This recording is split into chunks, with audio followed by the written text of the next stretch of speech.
Perhaps more than any other country in South America, Bolivia's life has been shaped by its geography, both in its politics and its cultural life.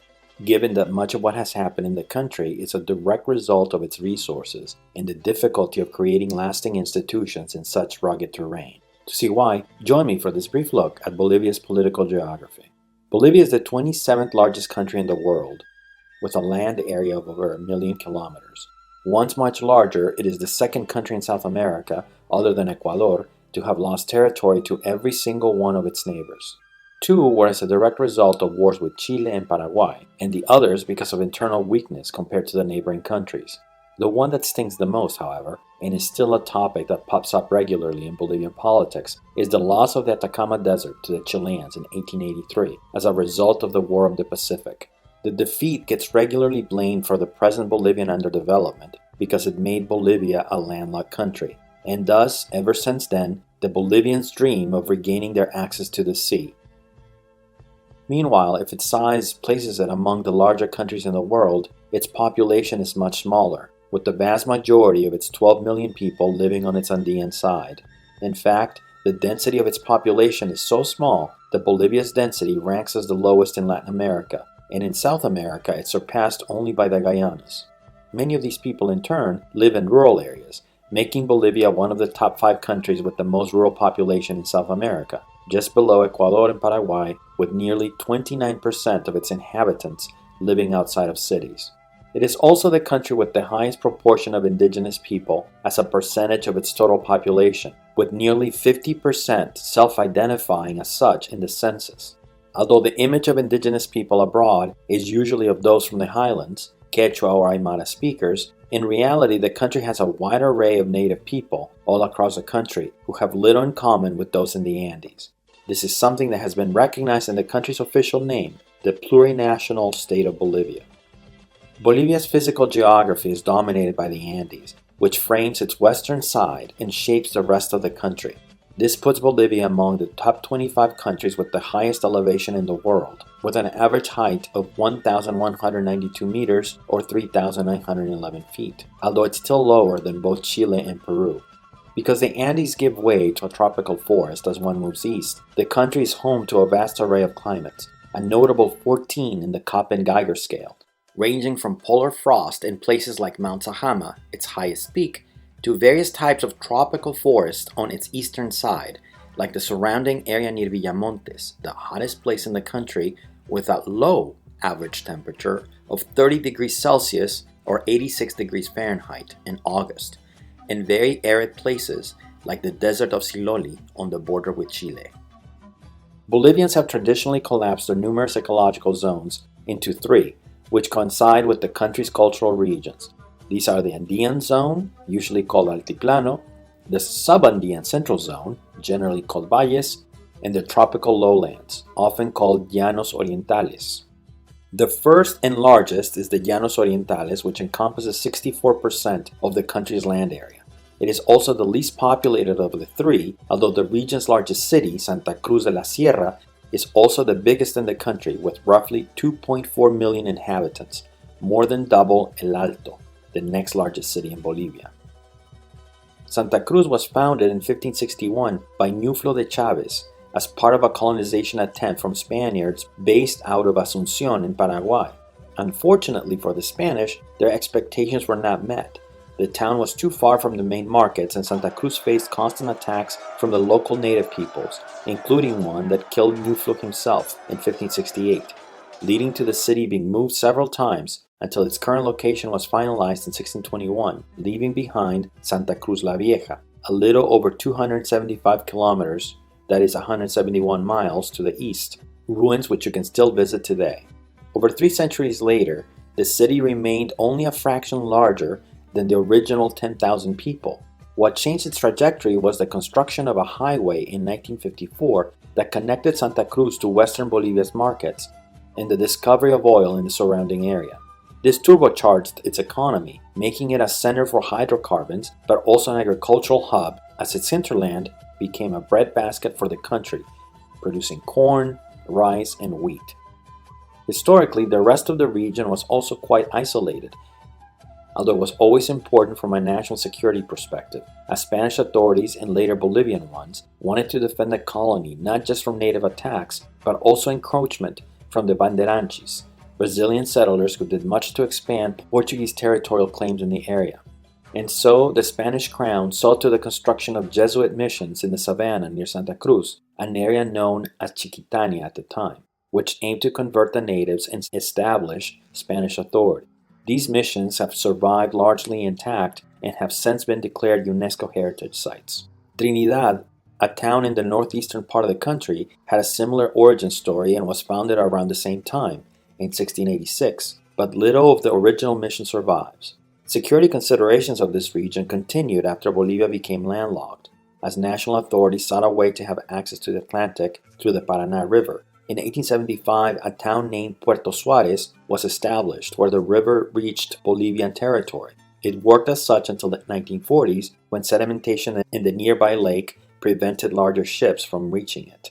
The Llanos region also comprises some of the most important national parks in the country, including the largest one in Bolivia, the Caía del Gran Chaco, which has a size larger than Belgium and happens to be the largest wooded tropical area in the world. It features a number of snakes and mammals like the pampa snake, guanacos, chacoan mara, and Conover's tuco tuco, as well as a number of endangered species like the tagua. The popularity of the park, however, stems largely from the fact that if you visit, there's a high likelihood you'll see a jaguar or some other big cat in its natural habitat. There's also the Noel Kempf Mercado Park on the border with Brazil, featuring an iconic waterfall, an untold number of mammals and reptiles, including the chancho de tropa and borochi. Finally, there's Madidi National Park, which is not just one of the most biologically diverse areas in the country, but the planet, as it includes an incredible range of ecosystems, from high-altitude grasslands to cloud forests, lowland tropical forests to pristine lowland savannas. It was also here at the edge between the Llanos and the Valle zone that the event to have happened on Bolivian soil most likely to be known by foreigners occurred, the capture and execution of Che Guevara. The Cuban revolutionary had entered Bolivia in November 1966 with the intention of bringing revolution to the country, but had little success and was instead captured by the Bolivian army on October 8, 1967. He was then brought to a nearby schoolhouse in the hamlet of La Higuera, where he was detained until his execution the next day in the afternoon. Afterwards, his body was taken to Valle Grande, a town about 2 hours away, where his body was pictured to document his death. Since then, Che's fans have been retracing his steps. Both sites are still there. The second zone is the Valles region, the smallest of the three and the least populated, with slightly less than a third of Bolivian people living there. The area was the center of Spanish power and learning during colonial times. Its main city, Chuquisaca, later renamed Sucre, was founded in 1538, and a little over 2 decades later was made the seat of the Audiencia de Charcas, a judicial demarcation that in practice gave province-like autonomy to the region, first within the Viceroyalty of Peru and later the Viceroyalty of La Plata. Its university, San Francisco Javier, was established in 1624 and was one of the most important in the Western Hemisphere at the time. Because of its status, when Napoleon invaded Spain in 1808, upending Spanish authority in the Americas, the elites in the city were the first to call for independence. The Chuquisaca Revolution, as it came to be known, sparked similar movements elsewhere in Bolivia, in La Paz, Cochabamba, and Oruro, which would eventually lead to independence for the country. The long Spanish presence left its mark everywhere in the city. You can see it not just in its architecture, which gained its status as a UNESCO World Heritage Site in 1991, but also in the food. Two of the most traditional Chuquisaca dishes, for example, are made out of pork, a popular ingredient in Spanish cuisine that the Spaniards brought to the Americas. The first, fritanga, is fried pork with ají, a local Bolivian pepper, and the second are chorizos chuquisaqueños, a local pork sausage that today still marks for a very cheap lunch. The region's centrality in Bolivian history began to subside after independence, especially once the capital was moved to La Paz in 1898, but two important subsequent events should be noted. The first was that it was the birthplace of Victor Paz Estensoro, a man born in Tarija in 1907, who would go on to found the Bolivian Revolutionary Movement, or MNR, the most important Bolivian party of the 20th century. The other was the Cochabamba Water Wars, a series of popular revolts against the privatization of water in late 1999, early 2000, which would shape the conversation in Bolivian politics for the next 2 decades and would even inspire part of the plot of the James Bond movie Quantum of Solace. The final zone is the Altiplano, the western part of the country framed by the Andean mountain ranges. Historically, this zone was the home to some of the most studied ancient peoples in the country.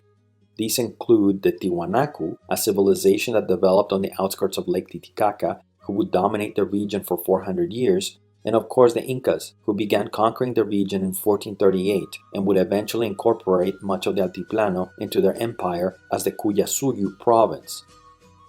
The ruins of both dot the landscape, but the most important is the eponymous city of Tiwanaku and the Isla del Sol, or Island of the Sun, where the Incas believed the sun had its dwelling place. Their influence is still evident everywhere, especially in the food, with typical dishes like ají de papaliza and chairo, both potato-based dishes, although the latter is a stew that also includes llama meat. Once the Spanish arrived, the Altiplano gained not just national but global importance. That is because in 1545, one of the richest silver veins in the world was found at Cerro Rico in Potosí, making the surrounding town one of the largest in the world, and its royal mint, the financial institution that underwrote much of Spanish administration in the Americas and much else besides. Amazingly, nearly 5 centuries later, the mine is still producing silver. Potosí was not the only important mining center that developed. Nearby Oruro also produced silver, although its prominence came much later with the production of tin, a commodity that came to dominate the Bolivian economy during much of the 20th century.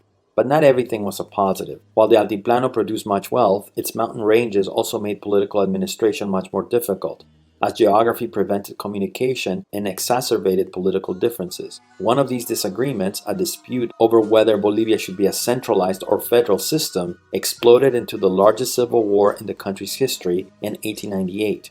The conflict was largely fought within the Altiplano, and it had the consequence of transferring the political capital from Sucre to La Paz, making the latter the seat of government with the highest elevation in the world. Although as a compromise, the former retained the Supreme Court. This means that technically Bolivia has 2 capitals, Sucre and La Paz. Today, communications across the Andes are much easier, as modern highways connect the Altiplano to the rest of the country, but it still retains the most dangerous road in the world, a stretch of about 36 kilometers or 20 miles connecting La Paz to Coroico, where it is estimated 200 to 300 people die each year. The Bolivian Altiplano features 2 other important sites. The first is the Sajama National Park, the oldest park in Bolivia and the ancient home of the Aymara people. It is an ecotourism hub because of its views and its flora and fauna, including endangered species like the quirquincho or Andean hairy armadillo. The other is the Salar de Uyuni, the largest salt flats in the world, and a landscape that offers views like nowhere else on Earth. Their impact on the economy used to be limited to tourists flocking to take pictures and film crews looking to shoot movies like The Last Jedi. But the future seems to promise much more. That is because the flats are full of lithium, and given the global demand for the metal, Bolivia has been trying to find the best way to exploit it without creating ecological damage. Politically, Bolivia is divided into several smaller administrative units. The largest are departamentos or departments, 9 of them, which in turn are split into 112 provincias. Finally, these provinces are also subdivided into 340 municipios or municipalities. Although Bolivia is not officially a federal country, the departamentos have a lot of autonomy as their interests are constitutionally represented in the Senate and their governors are elected by popular vote. They vary dramatically in size, population, and wealth, with the largest in both size and population being Santa Cruz, while the smallest are Tarija for area and Pando for population. Meanwhile, Bolivian politics has been dominated for the last 2 decades by the movement towards socialism, or MAS party, ever since Evo Morales, a man from the Altiplano, won in the 2005 election. Their dominance did not create an exact geographical pattern, but it is clear that their opposition has always been stronger in the Llanos Orientales, where despite winning 5 straight national elections, MAS has always lost the eastern zone, or at least part of it, every single time. As Bolivian politics has begun to change away from Evo's dominance, it is not clear whether that pattern will continue. And with that, we conclude our trip across Bolivian territory. May it not be long before you can see some of these places yourself.